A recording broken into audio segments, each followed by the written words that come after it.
Hey there, Al Perhacs, author, creator, visionary behind the Mind Force method of high performance coaching. And welcome to this video on some of the skills of a CEO. These are some of the life skills, some of the mental acuity skills needed to be a highly successful CEO. Whether you're new to the position or you've been there for a while, these are a few things that I believe can be helpful for you. And so number one is understanding a couple very, very important things. One of those things is understanding that you need to learn to be uncomfortable, right? You're not always comfortable in that type of situation. And so number one is to be comfortable with being uncomfortable. Of course, my writing's not the best in the world, but you kind of get the idea. Become comfortable with being uncomfortable and not knowing. You don't have to know everything. A good leader is someone that sets the trajectory, and you've got the game plan, but then you've got good advisors around you. Being the CEO doesn't mean that you have to have all the answers. And you should never look at it as a weakness that you don't know the answer, but you have to have that confidence that you will make the decisions that are going to put you forward. But it's having those counselors, coaches, advisors to help you. It's so true. But don't worry about not knowing. Number two is be mission focused. What's the mission? What is the mission? What is your mission?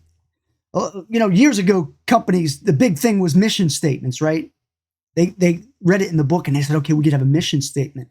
But how many companies that have that mission statement are actually focused on that mission?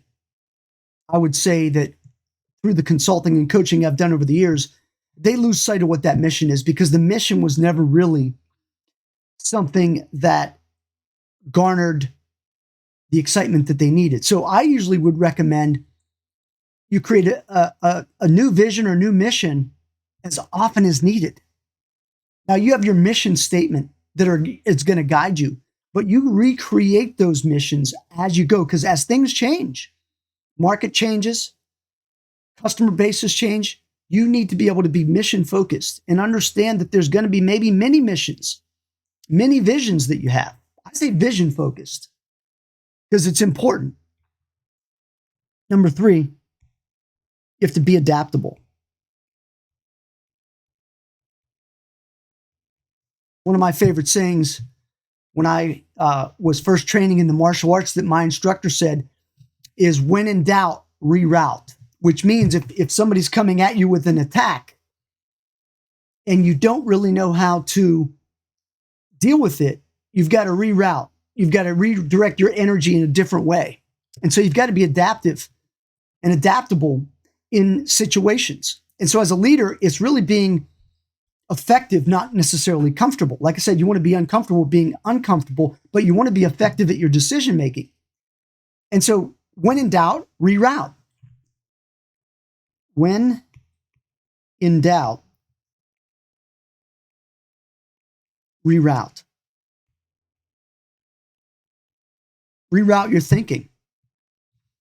Number four, and this is a biggie, be mentally relaxed and in control. This is one of the biggest functions that I help executives with, and that is relaxation. Their stress levels are usually up here. And when you're not relaxed, when your body, your mind, your spirit's not relaxed, there's no way that you can be in control. You're out of control when you're not relaxed.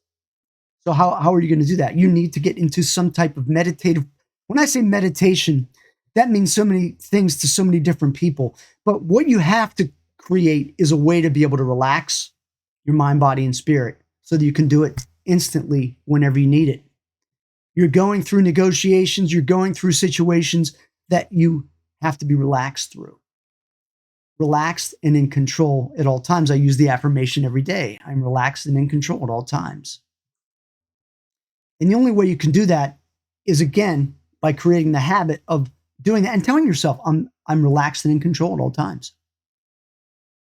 And then the fifth thing, which is related to meditation,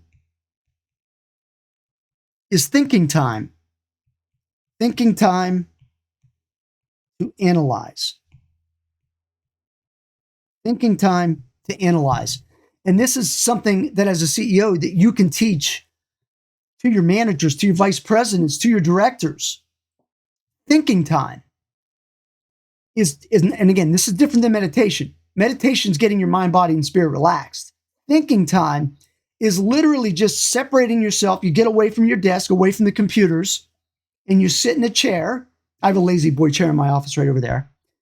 And I will pull out either my iPad and I'll write on the whiteboard on my iPad, kind of like what I'm doing here, or I actually have these little whiteboards that I have the grease markers, and I will just, whatever thought comes to mind. And you do it 20 minutes at a time, and it's thinking time. That's it. That's all you do is think. And you write down what you think. And then you synthesize that thinking time into ideas that could take form. Now, here's the other thing, is that they may not take form. But if you'll spend 20 minutes per day, doesn't even have to take that long, but up to 20 minutes a day in thinking time and just writing down ideas and what you're thinking about, what's going to happen is this synergistic effect is going to happen over time. Every day, you spend that time thinking. You don't get interrupted. You think. And you write down the ideas. And there might be 4 days out of 5 where everything that you were thinking about really doesn't work on the mission that you have right now.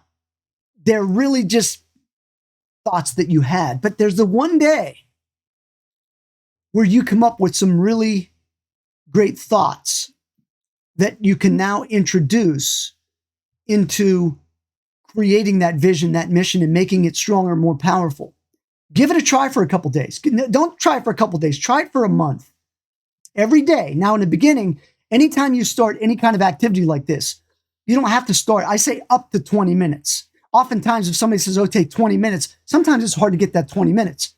But if you'll just say, I'm going to start, and I'm going to give myself a minute of thinking time, 2 minutes of thinking time, 3 minutes of thinking time. And the way I've done this with several CEOs I've worked with is I'll say, start with 1 minute.